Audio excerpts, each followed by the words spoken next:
Bonjour tout le monde. Aujourd'hui, le message que je veux donner, c'est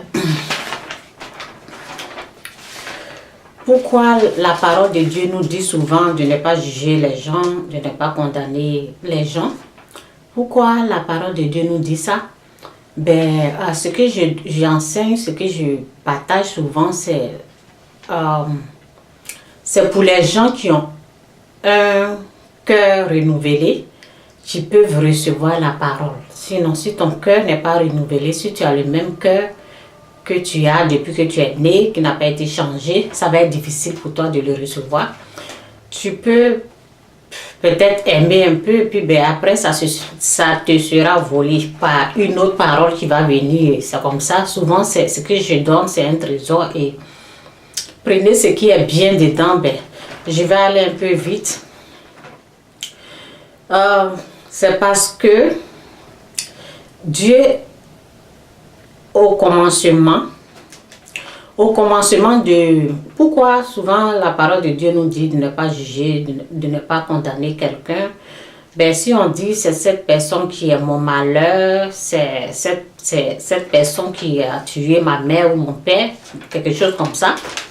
Et Dieu nous dit de ne pas juger la personne, au commencement de la vie de tout un chacun, Dieu était là. Au commencement de la vie, de ma vie, Dieu est là. Au commencement de la vie de tout un chacun, Dieu est là. À la fin de notre vie, Dieu est là. Donc, Dieu est au commencement et Dieu est à la fin.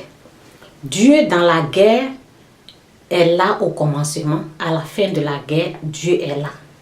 Dieu est là dans toutes les choses, du commencement jusqu'à la fin. Dieu est là. Donc, c'est pour cela, Dieu est là et il est dedans. Donc, c'est pour cela, souvent, Dieu nous dit de ne pas juger quelqu'un parce que si on se met à dire que c'est cette personne qui a tué ma mère ou mon père par sorcellerie, au fait, la parole nous dit que c'est Dieu celui qui donne la vie, c'est lui qui prend la vie. Si on est en train d'accuser une personne que c'est cette personne qui a pris la vie, ça veut dire que nous sommes en train de donner la gloire à cette personne qu'on est en train d'accuser. On est en train de donner la position que Dieu devait. La position de Dieu, c'est ça qu'on est en train de donner. La gloire de Dieu, c'est cela qu'on est en train de donner à cette personne. Alors que cette gloire doit être donnée à Dieu, comme celui qui a donné la vie, c'est lui qui prend la vie. Donc ça, c'est une richesse. Si vous comprenez ça, c'est une richesse. Vous n'allez plus jamais. Le commencement de la vie de votre papa, même si la personne est morte dans la guerre, maladie, n'importe où, il faut savoir que le commencement, Dieu était présent. À la fin, Dieu est là. Donc, la gloire revient à Dieu parce que c'est Dieu qui a donné sa vie au commencement et c'est lui qui prend sa vie à la fin. Mais si on se met à dire que c'est cette personne, cette dame ou ce monsieur, cet homme, c'est l'oncle qui a pris la vie, c'est comme si on disait qu'on prenait cette personne-là pour un Dieu.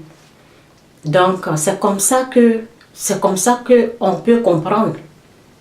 Parce que la gloire doit revenir à Dieu, à celui qui a donné la vie, c'est lui qui prend la vie.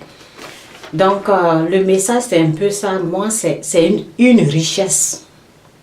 C'est vraiment puissant ce que je suis en train de dire. C'est important. Malgré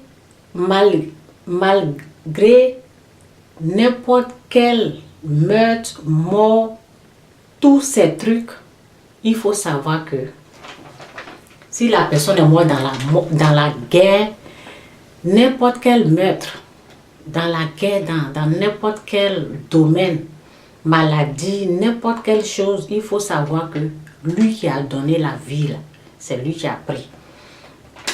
Et souvent, donc, il faut donner une grande valeur à la personne qui doit mériter la vie, la personne qui nous a donné la vie, c'est lui qui a repris. Donc, il faut savoir lui donner cette valeur-là pour dire que c'est cette personne-là qui a pris la vie.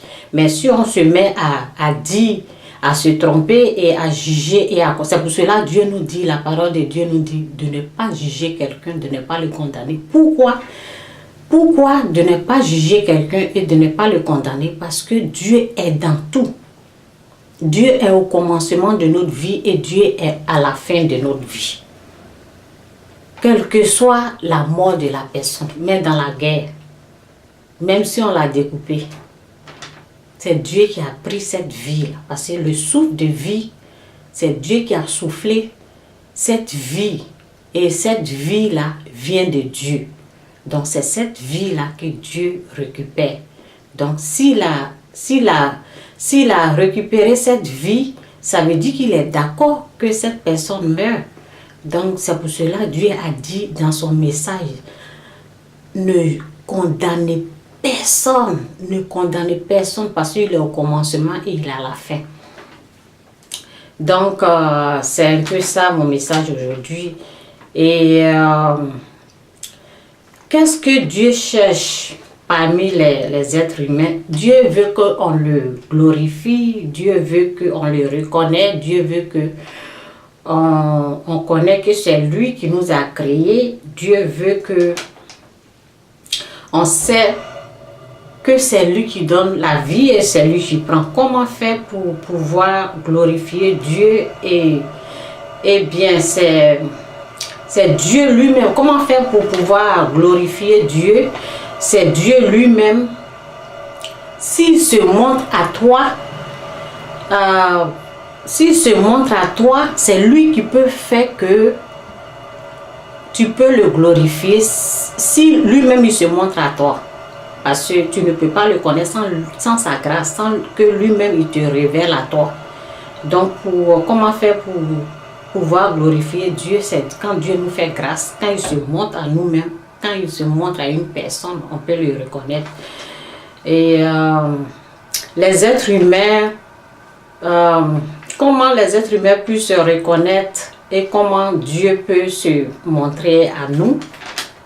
Et lorsque nous sommes fatigués, c'est lorsque nous sommes fatigués. Je vais recommencer. Comment les êtres humains peuvent reconnaître Dieu et comment Dieu peut se montrer à l'être humain? Ben, c'est lorsque nous sommes fatigués de notre vie. La vie qu'on est en train de mêler, la vie pécheresse. Parce qu'il y a deux vies. Il y a la vie pécheresse. Lorsqu'on est né dans cette vie, on a grandi dans cette vie. Et cette vie-là qu'on a menée jusqu'à maintenant. Et ben, après, lorsqu'on est fatigué de cette vie-là, et on renonce à cette vie, et Dieu nous montre sa vie. Donc, lorsqu'on est prêt à renoncer à cette vie pécheresse, là, Dieu peut nous montrer sa vie. Parce qu'il y a une vie de Dieu, il y a la vie de Dieu qui existe, que beaucoup ignorent, beaucoup ne connaissent pas. La parole de Dieu nous dit, crois et avec Dieu tu crois et puis tu vois. Donc il y a les gens qui veulent voir avant de croire, mais c'est impossible de voir avant de croire. Avec Dieu tu crois d'abord et après tu peux voir. Donc c'est la vie de Dieu, tu crois et tu vois. Moi j'ai cru et puis maintenant je peux voir. Et avant de croire, Dieu nous fait grâce. On ne peut pas croire comme ça sans que Dieu ne nous fasse grâce. C'est Dieu qui peut nous faire grâce. C'est Dieu qui peut nous montrer sa vie. Donc c'est un peu ça mon message. Comment savoir si on est fatigué de la vie pécheresse? Souvent c'est par les maladies. Quand on est fatigué d'une maladie, Dieu vient miraculeusement, il nous fait grâce et puis il nous montre sa vie. Souvent c'est par maladie, par des difficultés, par des choses vraiment douloureuses qui se sont passées dans notre vie. Moi par exemple, c'est le fétiche qui a fait que j'ai pu connaître Dieu, parce que j'étais fatiguée de cette vie de fétiche. Je disais, si c'est comme ça que je dois vivre, je préfère mourir. Donc, si c'est comme ça que je dois vivre, je préfère mourir.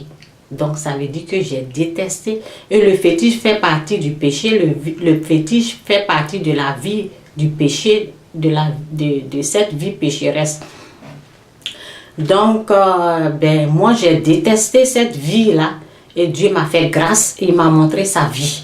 Bon, souvent, les gens vont voir que, peut-être les pasteurs, ils ne sont pas bien. Les gens qui n'aiment pas aller à l'église, qui veulent aller dans les bars, qui veulent boire, qui sont à l'aise, la vie qu'ils sont en train de mener actuellement, c'est gagner l'argent, chercher l'argent. Ils pensent que c'est une bonne vie parce que se faire de l'argent, avoir des femmes, ça je peux dire la vie pécheresse, la vie du monde, la vie de ce monde, les biens, les voitures, vivre bien, avoir plein de femmes. Tout ça là, c'est la vie pécheresse. Donc, si tu te plais dedans, mais Dieu ne va pas se déranger pour te montrer sa vie. Si tu es bien dedans, si tu aimes cette vie-là, tu aimes de la manière que tu vis, tu ne te plains pas, Dieu ne va pas, il ne va pas se déranger pour te montrer sa vie. Donc souvent ça prend cancer, souvent ça prend des maladies, vraiment quelque chose de terrible qui s'est passé dans ta vie. Et puis tu te dis, mais c'est quoi, j'ai tout, j'ai l'argent, je ne vis pas bien, mais c'est quoi cette vie, je souffre, j'ai beaucoup d'argent, mais je souffre, je ne suis pas heureuse, je n'ai pas la paix. Là, Dieu te montre sa vie, parce que sa vie, c'est rempli de joie, c'est rempli de paix, c'est vraiment une vie vraiment meilleure. Moi, je l'ai trouvée. Donc, je l'ai trouvé, cette vie, vraiment, je n'ai jamais vu cette vie-là et je me suis raccrochée à cette vie-là. J'aime cette vie de Dieu-là. Donc, c'est pour cela, souvent, je fais plein de vidéos, je partage des choses vraiment qui est vraiment difficile pour les autres de comprendre parce que c'est la vie de Dieu Dieu m'a montré sa vie, sa façon de vivre, sa façon de faire. Et c'est merveilleux, c'est bien, tu vois, non? Quand tu as trouvé cette vie-là, tu aimes ton voisin, tu aimes ton ennemi même. Et Dieu même, c'est une vie bénie, quoi. Ce n'est pas la vie que j'ai menée avant. Donc, c'est vraiment la grâce, c'est Dieu qui m'a fait grâce. Il m'a fait grâce parce que j'ai dit non, je ne veux plus vivre, je vais mourir si je dois vivre avec la vie du péché, de fétiche. Donc Dieu m'a montré que non, ce n'est pas la fin, il y a sa vie aussi qui est là. Donc souvent j'essaie de partager des trésors, des trucs que j'ai trouvés vraiment dans la vie de Dieu, c'est vraiment bien. C'est pour cela souvent j'ai dit il faut vraiment accepter le pardon parce que le pardon, ça vient de Dieu. Le pardon, c'est une grâce. Vraiment, derrière le pardon, il y a une bénédiction. Derrière le pardon, il y a plein de choses de Dieu qui est là. Mais les gens, comme ils veulent voir avant de croire, donc c'est difficile pour eux. Donc, souvent, c'est un peu difficile. Mais avec Dieu, croire d'abord et puis tu vois. Donc, c'est un peu mon message. J'espère que vous serez bénis par ça. Et donc, c'est comme ça. Et cette vie que j'ai eue là, vraiment, ça me permet d'aimer mon prochain. Et Dieu, quand il te fait grâce, tu reçus à aimer ton prochain. Tu reçus à aimer ton voisin. Et l'étranger à côté de toi, tu vas l'aimer. Tu vas beaucoup l'aimer parce que au fait, le cœur a été changé. Tu as le cœur de Dieu qui est amour. Donc, c'est un peu mon message. Soyez bénis. C'est ça. Ok? Il faut... je voulais aussi dire que... Je voulais dire une chose que j'avais oublié. La guerre. J'ai un message que je vais lire ça peut-être une autre fois. Mais c'était le message que je voulais enseigner. La gloire de Dieu. Dieu veut qu'on le glorifie. Et il faut savoir que ceux qui ne le connaissent pas, ceux qui ne le glorifient pas, son message est que si il t'a créé, que tu ne l'adores pas, tu ne le glorifies pas, tu ne l'apprécies pas, tu ne l'as jamais remercié, la terre où tu es en train de vivre, pourquoi il y a la guerre souvent? la terre, le lieu, l'endroit où tu es en train de vivre dans son message. Je vais développer ça une autre fois. Là. De ça, je voulais parler. Où tu es, il le prend. Cette terre-là, il donne à un étranger qui va venir rester dans ton pays. Et c'est comme ça. Il donne la terre à quelqu'un d'autre. Pourquoi? Parce que les gens qui sont nés là ne le connaissent pas, ne le glorifient pas. Donc, il prend la terre, il donne à quelqu'un d'autre, il donne à un étranger qui vient prendre la terre. Donc, faites attention, il faut rechercher à adorer ce Dieu. Parce que quand tu l'adores, quand tu le remercies, eh bien, tu vas vivre en paix, tu vas bénéficier du souffle de vie, tu vas bénéficier de plein de choses. Donc, je ne vais pas être long. Je voulais parler de ce message, mais je pense que parce que je dois lire le message pour vous montrer sa parole et puis continuer. Donc, prochainement, je vais parler de ça. Donc, faites très attention. Il faut vraiment chercher à glorifier celui qui t'a créé. Celui qui t'a créé, celui qui a créé le ciel et la terre. Il attend que tu lui dis merci. Que tu lui dis simplement merci et tu le reconnais que c'est lui qui prend la vie. Tu ne donnes pas la gloire à quelqu'un d'autre en disant c'est celui-là qui est venu prendre ma vie. Parce que ce n'est pas une personne qui prend une vie. C'est Dieu qui nous a créés, qui nous a donné la vie, qui prend la vie. Sois béni. Donc,